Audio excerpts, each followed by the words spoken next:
So, why composting?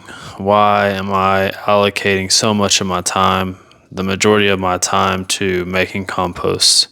A lot of people don't know this, but I actually started a tree service business just so I could have ingredients for compost. If you're not familiar with compost, it's really consists of three key ingredients: carbon, nitrogen, and high nitrogen. Carbon being wood chips, dried leaves, could be cardboard. The green material could be kitchen scraps, grass clippings, silage, different things like that. And by silage, I mean like basically fermented grass clippings, or it could be, a multitude of different green materials. Green leaves are considered green material as well.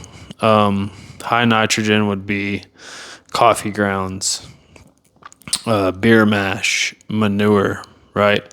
I began my composting journey in, I guess it was like right before the pandemic started. I was really like wanting to start growing food, just as much as I could on my property.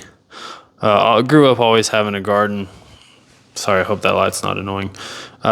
Grew up always having a garden. My family, but by traditional methods, by traditional means. So it was never. I would never call it efficient. It was just a lot of work, right?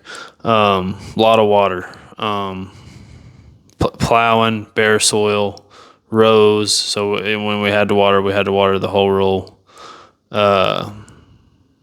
Constant weeding.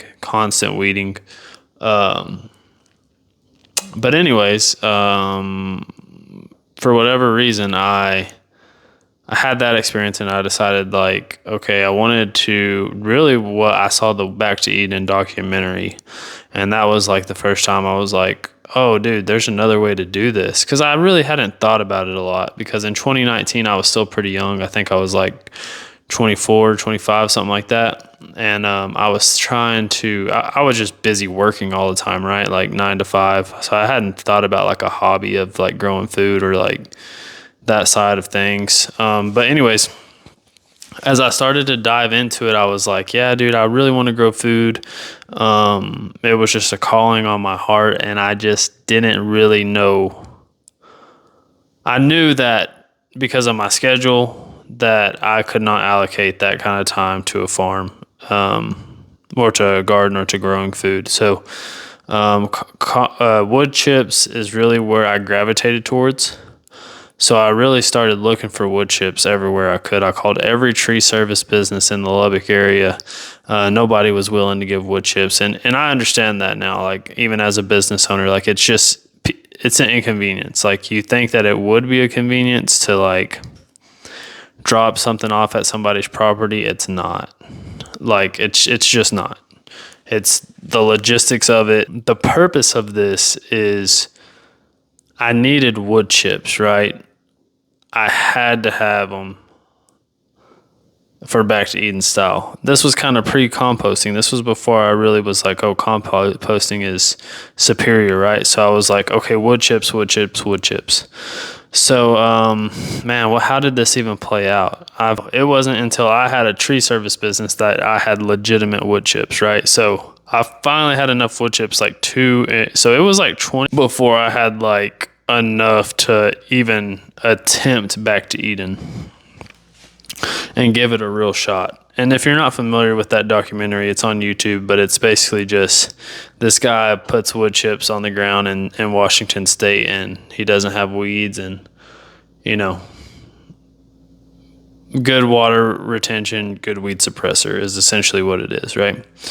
But he's been doing it for years and years and years. So anyway, it was 2024, dude. It was 2024. It was the very start of 2024 that I actually had enough wood chips to do this little area out here. I think it's like, it's basically like a 50-foot by 50-foot little plot.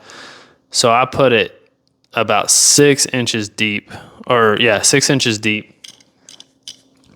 And I planted 6 fruit trees in it, and I planted cantaloupes and cucumbers and tomatoes. And what I learned during that spring and summer of 2024 was back to Eden ain't gonna work around here. And now I'm in Lubbock, Texas, right? So West Texas, Zone 7. And the problem with this, and I tilled before. I could have put cardboard down. I didn't do that. So I tilled real good, and then it was wood chips. Like, it was bare ground when I put the wood chips down. For sure it was. So anyways, I did that, and we have vine weeds here in Lubbock. So it doesn't matter what you do, the vine weeds are coming. And then I've got my wood chip pile, over the last couple of years, with my tree service business, I dump all the wood chips out at the back of the property. This was before, I started organizing, making windrows and stuff. So there's just like a huge pile, and it's 3 foot deep in some spaces. And even in that 3 foot depth, vine weeds are still coming through. Like, you're not going to stop them. It's not going to happen, right? I don't know the scientific name, but I make it a point not to know scientific names of plants because I don't want to sound like that. So anyway, the big other factor is Bermuda grass, right? Bermuda grass in our area, dude, God, it's the devil. So it's like it's like a noxious weed. It's basically a noxious weed, right? And some of the 6-inch wood chips, the depth of 6 inches on the wood chips, still some Bermuda grass would poke through. It's pretty manageable though, but it's the edges, right? It's the edges that it creeps in, dude. It creeps in and it starts taking over, and it's so annoying, right? And whenever I started this garden, or I decided like, hey, dude, I'm gonna do this. Like, I wasn't gonna it wasn't gonna be a hassle, dude. Like, I ain't afraid of work, but like, I'm not trying to weed. I'm not trying to spend all my time weeding. I'm not trying to, dude, I got better things to do. I want to plant and harvest, right? And observe and enjoy. That's what I want to do, right? So that's the system I'm creating. It's not out of laziness. It's out of systems, right? It was systems, bro. That's the answer. You want to work smart. And you always got to work hard. Like, I ain't saying that. I ain't saying I'm scared of hard work, but I'm saying that, dude, like, let's be smart too. Let's work hard and let's work smart. And the good way to work smart is to implement systems. So, anyway, wood chips are down, and I did that experiment for a year. And it's like, it's better, bro. It's better. It's absolutely better than bare soil, like 100 times better than bare soil. The way it retains water.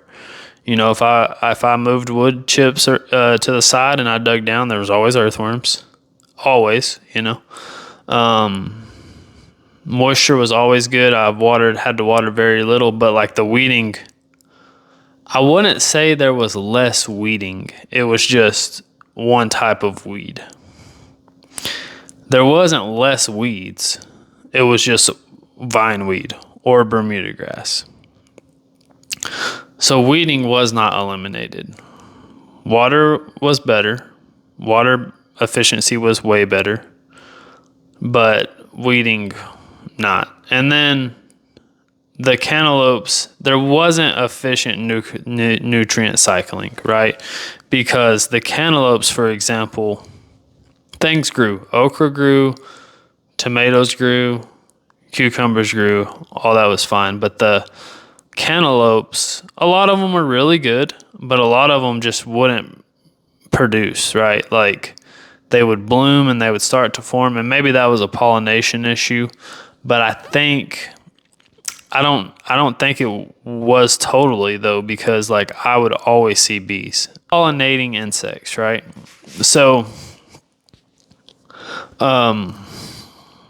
I think there was a lack of nutrient cycling, right? So that's why I'm super into composting, because Back to Eden failed me for this area. And I think composting is superior, right? I really do. So, I finally have enough wood chips inoculated with mushroom. I finally have enough green material. I finally have instant access to high nitrogen that I can make here on the farm. So that's what, this kind of game plan is going forward this season, right? It's January 2026. I've got silage made. What I did was I planted Napier grass out here, Mexican sunflowers, and teff. So very 3 plants that create a lot of green biomass. And I did not have a good stand. Only about 10% of the Napier grass came up. And it was only 1,000 square foot area, right? So Mexican sunflowers did really well. They grew up. They were about an average of 3 foot all over. The teff was about an average of a foot in all the areas. So anyway, I cut all that down and I made silage out of it. And all I did was I soaked some barley for 24 hours and then I just made lasagna, right? I put some pallets down and I just put a layer of the green material. So the Napier grass, the Mexican sunflowers, and the teff. I put a layer of that down and then I would sprinkle some soaked barley on there, right? Barley, it's rolled barley that had been soaking for 24 hours. And basically what the science behind that is lactobacillus was present on the barley, right? So I'm just inoculating those grass clippings with lactobacillus, which allows for fermentation to happen. So it's just every pile of green material I'd put down, I would sprinkle it with the barley. And I repeated that over and over. And every time I added a layer, I would pack it down, right? I had a little dirt packer. And I would just like if you were about to pour concrete, and I would just pack it down. And it was set on top of pallets, right? Nothing in between because I wanted to allow for good drainage. And then I covered it with tarps. I did that whole 1,000 square foot area. It was actually a lot of green material. I covered it with tarps. Put posts on around the perimeter and made sure there was no air. And then I dumped wood chips on top of the tarp just to kind of get an airtight seal. So I've got silage, which is my green material. I've got plenty of wood chips. I inoculated some of those wood chips with mushrooms, right? Just mycelia packs from Magic Mountain, oyster mushrooms, and wine cap because they're very drought tolerant in a closed area. I show that in my videos. And then high nitrogen, it's just like I did it with the lactobacillus for the silage. You just soak barley, and then that's my high nitrogen, right? So mix that together. We're thermal composting. We're getting everything nice and hot. And that's really the keys to the kingdom.